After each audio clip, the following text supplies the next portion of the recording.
नमस्कार, मैं हूं प्रियंका। आप देख रहे हैं VD TV Bharat. Kasganj police ने एक सीरियल किलर गैंग का खुलासा किया है जो कि लोगों को महिला प्रोवाइड कराने का लालच देकर लूटपाट करने और काम पूरा होने पर हत्या कर देता था। पुलिस ने मुख्य सरगना सहित गैंग के 3 सदस्यों को गिरफ्तार कर उनकी निशानदेही से 3 लोगों के कंकाल, कपड़े और बैंक पासबुक, आधार कार्ड भी बरामद किए हैं। दरअसल कासगंज पुलिस अधीक्षक रोहन प्रमोद बोत्रे ने आज एक सनसनीखेज चौंकाने वाला खुलासा किया। पुलिस ने 3 आरोपियों को गिरफ्तार किया है जिनका नाम भूरा, समरुद्दीन, नदीम है जो कि एक सीरियल किलर गैंग के सदस्य हैं। इनका मुख्य सरगना भूरा है। ये अब तक 3 लोग जबर सिंह, सत्यप्रकाश, ई रिक्शा चालक लालमल की हत्या कर चुके हैं।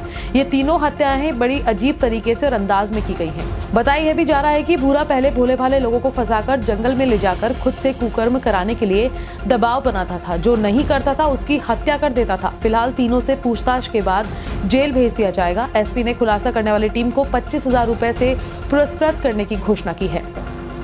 क्या ये लोग दुष्कर्म की बात भी है? देखिए, दुष्कर्म की न बात जो है वो सामने आ रही है।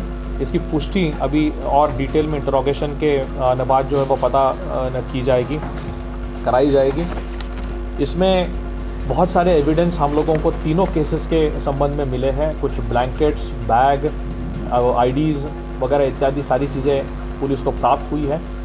जनरली जिन लोगों को ये लोग मारते थे उनकी आईडीज़ जो है ये लोग रखते थे ताकि फेक मोबाइल नंबर्स या सिम कार्ड्स ये लोग उस आईडी पे इशू कर सकें। तीनों को पुलिस को गिरफ्तार करने में पुलिस की टीम को कामयाबी प्राप्त हुई है।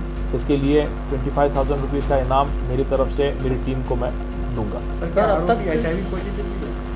देखिए, ये सारे मेडिकल रिपोर्ट्स अभी इकट्ठा किए जा रहे हैं और डिटेल में जानकारी की जा रही है।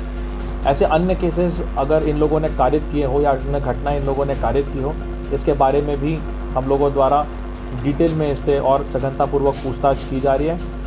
इस पूरे प्रकरण में एडिशनल एसपी, सीओ साहिबान और इंस्पेक्टर कासगंज, इनका काम बहुत ही सराहनीय है। सर, अब तक जो है जांच में कितने मर्डर इन्होंने कबूल किए? देखिए, अभी 3 मर्डर यहाँ पे कबूल किए हैं और डिटेल हम लोग इनसे देखिए। आज एक बड़े सनसनीखेज सीरियल किलर गैंग का खुलासा कासगंज पुलिस द्वारा यहाँ पे किया जा रहा है। 9 जनवरी को एक रेलवे के किनारे, पटरी के किनारे एक डेड बॉडी प्राप्त हुई थी। कंकाल के स्वरूप में वो मिली थी। कुछ वहाँ पे कपड़े भी बरामद हुए थे। फील्ड यूनिट और डॉग स्क्वाड इत्यादि द्वारा अधिकारियों द्वारा मौका मुआयना उसमें किया गया। उस कपड़े और इत्यादि की जो सूचना है वो कई जगह पे दी गई थी। एक परिवार मेरे पास 20 जनवरी को आया था कि उनके घर का एक व्यक्ति गायब है। उसको पुलिस स्टेशन में भेजकर वो कपड़े जो है उनको दिखाए गए। उन्होंने उसकी पहचान की। उन्होंने उसकी पहचान अपने पिता सत्यप्रकाश जी के रूप में की थी, जो कि एक 65 वर्षीय व्यक्ति है। दिल्ली गए थे अपने लड़कों के पास और लौटते समय वो फिर मथुरा के रेलवे से मथुरा से कासगंज आए थे और वहाँ से वो गायब हो गए थे। हम लोगों ने उनके साथ चल के सीसीटीवी फुटेज इत्यादि का, रेलवे स्टेशन से जो कैमरे लगे थे वहाँ का एनालिसिस जो है वो किया। वहाँ पे एक व्यक्ति उनके पिताजी के साथ जाता हुआ दिखाई दे रहा है। उसके बारे में आसपास के ढाबे और जो होटल्स हैं उनमें पूछताछ की गई तो एक होटल मालिक ने उसको पहचान लिया कि हमारे यहाँ पे खाना खाने के लिए व्यक्ति आता है।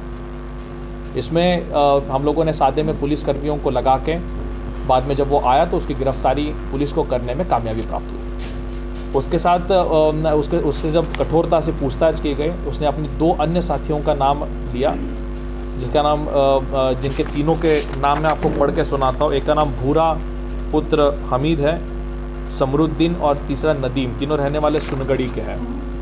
इन्होंने 3 इसी तरीके के मर्डर्स को अंजाम दिया था। इन्होंने एक व्यक्ति का मर्डर सत्यप्रकाश का भी किया था।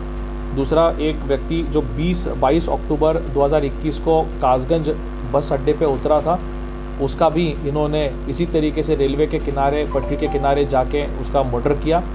और एक मर्डर जो है वो 28/12/2020 को लिखा गया था। एक टिर्री चालक का मर्डर, गोली मार के उसका मर्डर जो है वो कराया गया था। इन तीनों का मोडस ऑपरेंडी इस प्रकार से था कि जब भी कोई इस तरीके के व्यक्ति को ये लोग देखते थे तो उसके साथ पहले तो भूरा जो है वो बातचीत करता था, उसको अपनी बातों में लेता था। करीब 1-1.5 घंटे उसके साथ बातचीत करने के पास उसको शराब और महिला प्रोवाइड करने के उद्देश्य से उसको जंगल में या फिर रेलवे की पटरी के किनारे उसको लेके जाते थे। और वहाँ पे उसके पास से जितना भी वस्तुएं होती थी या पैसे होते थे उसको लूट के उसका गला घोट के या गोली मार के उनकी हत्या। कासगंज से जुम्मन कुरैशी की रिपोर्ट।